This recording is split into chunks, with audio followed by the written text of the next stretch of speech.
российский политический общественный деятель, первый президент Республики Саха-Якутия Михаил Ефимович родился 13 ноября 1937 году в Охтёмском наследии Орджоникидзевского района в Якутской ССР, якутской семье.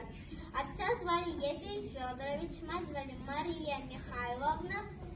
В семье было 4 детей. Старших братьев звали Ким и Клим. Михаил был младшим в семье. Еще была сестра. И жила семья в Охтёмцах и в Жиганске. Михаил Ефимович Николаев.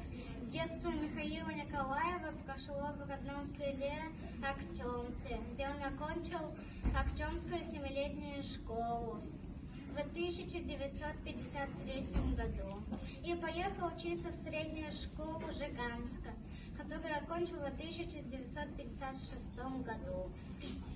После окончания школы он поступил в Омский ветеринарный институт.